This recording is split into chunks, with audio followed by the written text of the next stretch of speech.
Magandang araw mga kaibigan.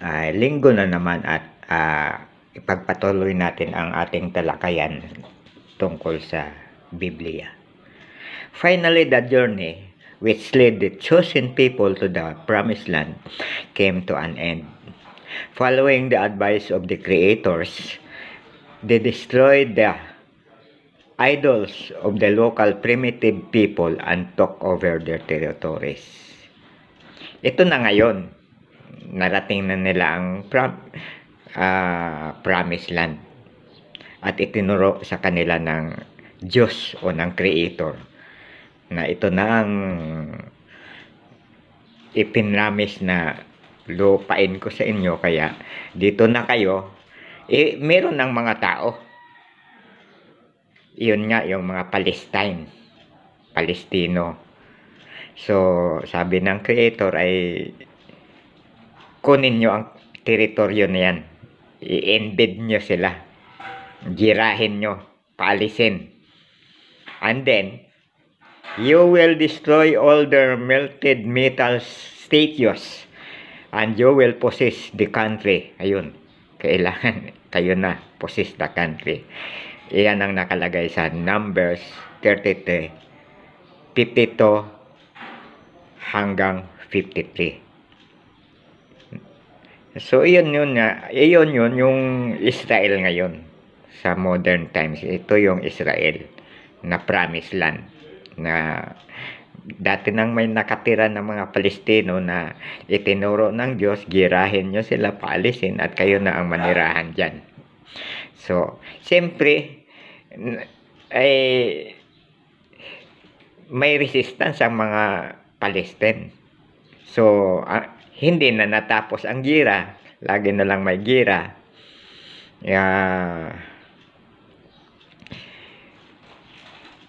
The chosen people finally reached their promised land. Pero may resistance. Ito yung mga gira-gira hanggang sa katulad ni na David at si Goliath. Ito, nakalagay ito, basahin natin sa Biblia. Si David at ito yun ang continuation hanggang ngayon. Hamas na ngayon, Hamas na kasalukuyang nagdigira. Now the Palestinians gathered their forces for war, ayun, and assembled at the Soko in Judah. They pitched camp. Ito, Biblia ko maliit na lang hindi ko malaman kung saan ang malalaking, kaya maliit ang letra. They picked camp at Ephes Damim between Soko and Asika. Saul and the Israelites assembled and camped in the valley of Elah and drew up their battle line to meet the Palestinians. Yun. The Palestinians occupied one hill and the Israelites another with the valley between them. A champion named Goliath, who was from Gath, came out of the Philistine camp. He was over 9 feet tall. 9 feet tall pala yan si Goliath eh. He had a bronze helmet on his head and wore a coat of scale armor of bronze weighing 5,000 shekels on his legs. He wore bronze greaves and a bronze javelin was slung on his back. His spear shaft was like a weaver's rod and its iron point with 600 shekels. His shield bearer went ahead of him. Mga estel. So, ibig sabihin, 40 nights, 40 days. Doon sa sila, ang mga Palestino dito sa kabila, sa battlefield, dito naman sa kabila yung mga Israelites, yung mga Jew ngayon, yung Israel. Totokan ng totokan yan, bantayan ng bantayan. Sa tuwing umaga at hapon, lumalabas yan si Goliath.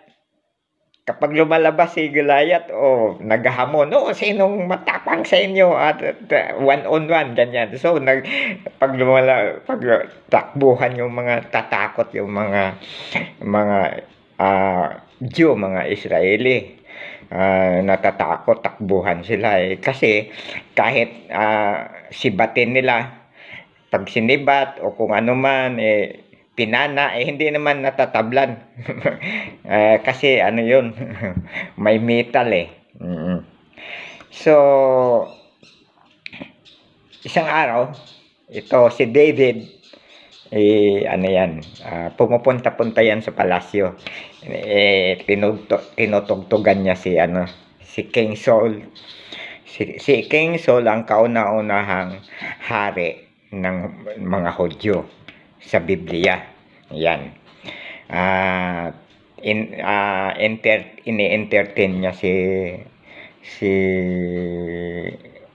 King Saul. Pagkatapos siya rin ay may nagpapastol ng kanyang mga may kapatid siya na nandoon sa battlefield. Kung minsan naghahatid siya ng pagkain doon sa kapatid niya, nakikita niya yan si Goliath na naghamon, nagtatakbuhan yung walang lumalaban sa mga taga-Israel, wala. So nag-volunteer si David na siya ang lalaban diyan kay Goliath. Goliath o Goliath. Sa atin Goliath lang ngayon nga, sige. Simple bata pa si David at binigyan siya ng mga armory, mga espada ni King Saul. Ayaw ko na yan. Ito na lang, tirador lang ang kanyang armas. Pero bago siya pumunta doon nakausap siya ng Diyos. Bago siya pumunta doon sa battlefield, nakipagkita sa kanya ang Diyos. So nung nandoon yun na nga, to make the story short, isang tirador lang, tinamaan sa noo daw si Goliath, tumba, patay na. Wala na. Yun. So sa amin, pinakalagay namin na pag in-interpret namin at in-analyze yung istorya, si Goliath ay lumalabas na isang robot.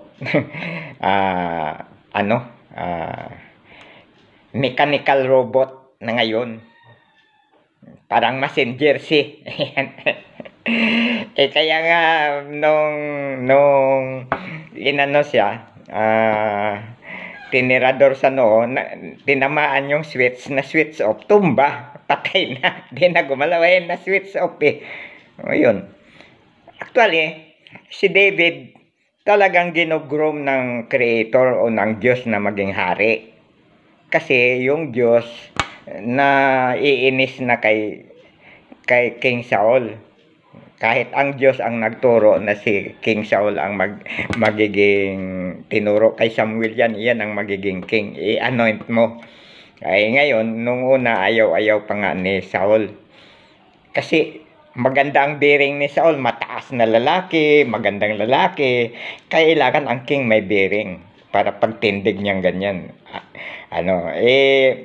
Later na inis yung Diyos kay King Saul dahil kapag may pinapa-invade ang Diyos, lahat ng mga na lot, yung mga yung lot sa yung hinihimas yung mga kayamanan, kukunin mo lahat kapag na-invade mo ang isang lugar. Gusto ng Diyos lahat ng lot, lahat ng makulimbat na mga kayamanan ibibigay lahat sa Diyos. Pero ang ginagawa ni King Saul, nagtitira siya para sa kanyang mga sundalo.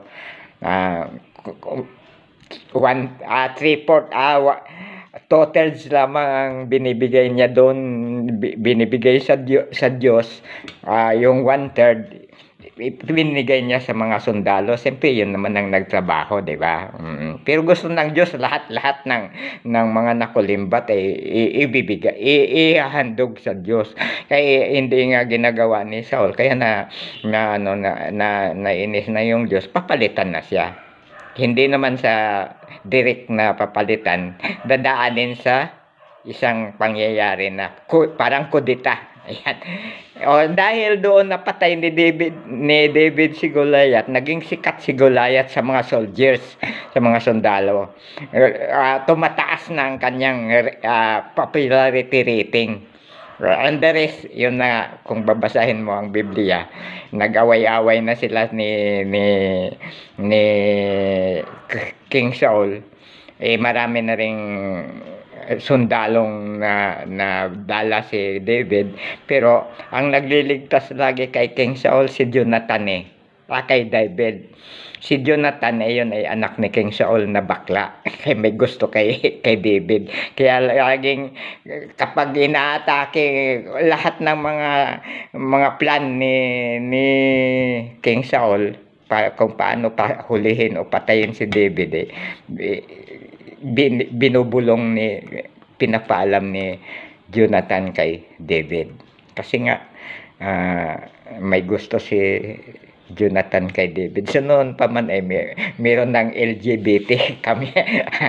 Ayun.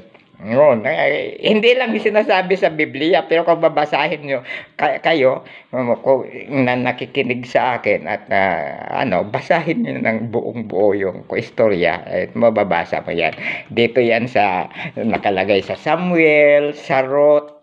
Yun, yung libro ni Samuel, yung libro ni Ruth, nandyan yan lahat ang mga sinasabi ko. So ngayon, hanggang dito na lamang at saka ko na. Yung gira ngayon ng Hamas, ito pa rin ang continuation na pinagsimulan pinagsimulan sa panahon pa ni Moses. Ito pa rin yung continuation. Hindi yan natatapos. Hindi na.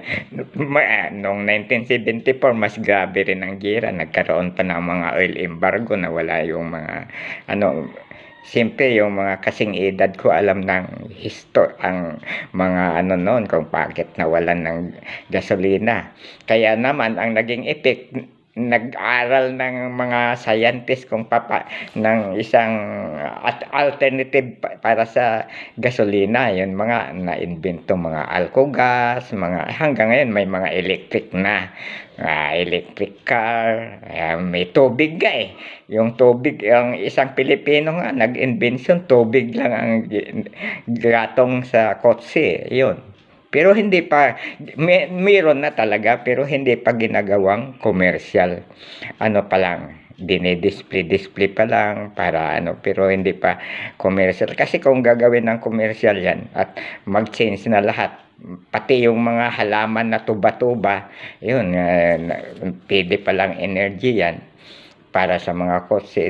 Maghihirap naman yung mga Middle East countries na yan kung mangyayari yan ng sudden change. Hindi naman sudden. Ngayon dito sa amin sa Iloilo, ang bus, may electric bus na kaming ginagamit dito. At yung mga tricycle, yung mga bike, puro electric powered na. Karamihan. Mga tricycle dito, ang daming electric powered na. Hindi na parang maganda. Kasi walang tunog walang hagunong hanggang dito na lamang at sa susunod naman ay pag-uusapan pa natin mga tungkol kay Samson, pagpapatuloy natin yung ating pagbabasa ng Biblia. Maraming salamat po.